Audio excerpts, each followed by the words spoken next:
And we're back on the Fowler Show with our oh-so-new, oh-so-sensational, oh-so-educational and informative new segment, the Policy Breakdown. Now, the obviously fitting for the inaugural segment of the Policy Breakdown, I thought I would pick a topic that is germane to Richard Fowler. Not really germane to Richard Fowler, but germane to our movement in Fowler Nation and what we believe at the Fowler Show. And you know what it is. You can guess it. Yes, I know. I'm talking about it again. The student loan debt crisis in America. Surprised? Shouldn't be. So there's a new bill in Congress, and I'm going to break it down for you over this next segment. And so stay with me, and I'll bless you, I promise. But let's first, before we do that, let's sort of talk about how we got here. We talked about this last week on the show with the economic analyst from the Progressive Policy Institute. But let's just have a conversation here. So on July 1st, student borrowers will face the potential of adding more than $5,000 to their already onerous federal loan bill because the Stafford rates will double. It was a one-year extension. It will now double. Now, let's talk about, so that's just the beginning of, that's sort of the uniqueness of our situation, right? So July 1, Stafford rates double. Before you even get to that, the outstanding student loan debt rate in this country, student loan has surpassed the $1 trillion mark almost 2 years ago. And it outpaces credit cards, it outpaces auto debt, and it is second only to mortgage debt in America. In fact, a recent study showed that student loan debt is the only type of consumer debt in the United States that actually increased during the recession. So mortgage rates tick down, right? Auto loan rates tick down, credit card debt tick down, all those different types of debt tick down. But student loan rates ticked up. As a result of these debts, millions of Americans can't buy cars, they can't purchase homes, they can't start businesses, and as you already know, the white picket fence, the 2.5 children, and the golden retriever, the quote-unquote American dream, cannot happen if you can't purchase a car or minivan to fulfill that dream, or buy a house or start a business.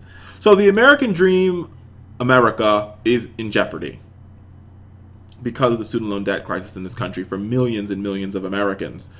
Not to mention the impact, and I want to take a moment here before I get to the policy breakdown to talk about how big this impact is just outside of people that are 18 to 35, which what you're thinking about. Oh, well, it only affects individuals from 18 to 35.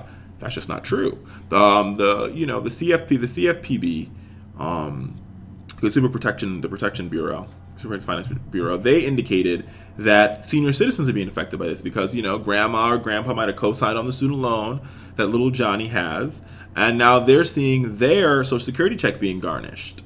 Or parents, so that's baby boomers, might have co-signed on their student's loan, and they're seeing their checks being garnished, or their credits are being impacted, or their debt totals are going up too. So this is a cross-generational issue. And I want to put that out there for the record because I think people see the student loan debt crisis as a millennial issue, or as a young people issue, or as it's not in my backyard, but it is in your backyard because it's happening to your neighbors and your neighbors' neighbors, and it's happening to your parents and your parents' parents. So anyway, enough of that education. Now let's get down to the solution. So Representative Karen Bass, who will be a new friend of the Fowler Show, will definitely try to interview her very soon. She does follow me on Twitter, so you guys should follow her back at Rep Karen Bass. Great advocate. She has combined two bills together. She's combined the 112th congressional bill that was introduced by Henson Clark, H.R. 4170, and she's combined it with the Graduate Success Act, which is H.R. 5895. The new legislation would do a couple things. Now, we've talked about this on the Fowler Show quite a bit. The first thing it will do is create the 10-10 standard, the 10-10 rule. Now, this is important for you to understand. It all equals 10, so just remember that.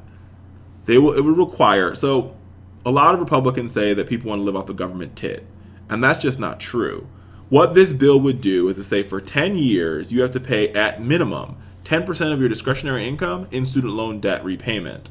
If you pay 10 years of 10% of your salary, for 10 years you pay 10% of your salary or discretionary income in student loan debt payment, then your student loan debt will be forgiven.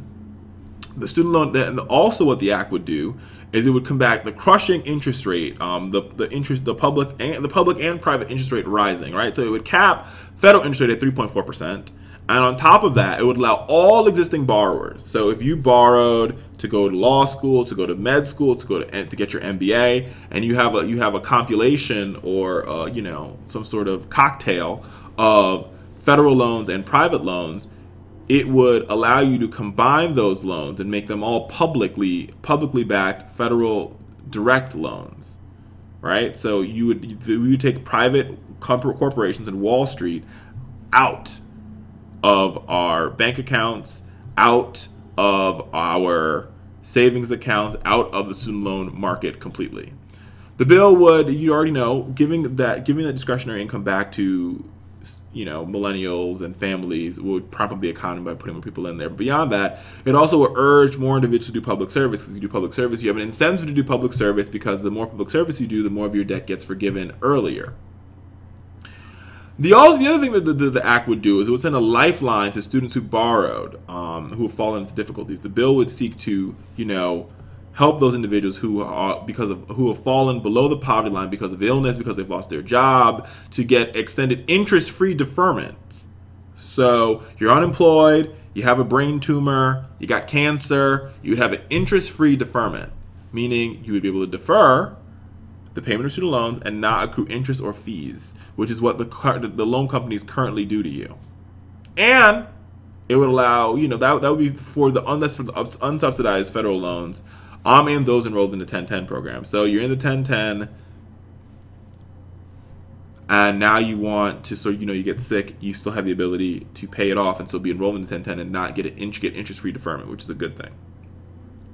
And it also promotes financial responsibility for higher education. It tells colleges that you have to make college more affordable, and you can't continue raising the price so people could take out more and more debt. Now, the bill was introduced on March 21st, which happened this week. Kudos, round of applause. And it was referred to the Education and Workforce Committee of the United States House of Representatives. Now, this is where you come in. Karen Bass needs your help. So this is what I want you to do. I want you to go to bass.house.gov/bills/Student Loan Forgiveness Act and join on as a community co-sponsor. We here at Fowler Nation have joined on with the NAACP and the United States Student Association to join Karen Bass in saying we need to fight for this bill. We need to push this bill forward. We did it when Henson was in office, and now it's time for us to show our power again. We got 1 million signatures, ladies and gentlemen. Now let's turn that into 5 million. We can only do it if we work together. You know how important this bill is. I broke it down for you. Now it's time for you to get to work. So join this movement, become a citizen co-sponsor. Go to bass.house.gov/bills/Student Loan Forgiveness Act and join on. I'm not going to yell about this anymore, America. I've yelled about it almost 7, 8, 15 times on the show about why we need to fix the student loan debt crisis in this country. It's time for me to stop yelling and for us to show our work through our actions. Let's get out there, let's get active, let's talk to our friends, our neighbors, our relatives, and our associates and say, hey, listen, we need your help. Join our movement. Let's fight to make sure that this $1 trillion debt crisis is no more. We could do it if we work together. We've got to push the ball on this. We've got to create so much attention on this, ladies and gentlemen, that the senators decide they want to co-sponsor. We got to put so much attention on this that the president has to address it. That could only happen if we work together. Karen Bass can't do it alone, just like Henson Clark couldn't do it alone. We need your help. Get out there. Join the movement. We'll be right back on The Fowler Show after this short break.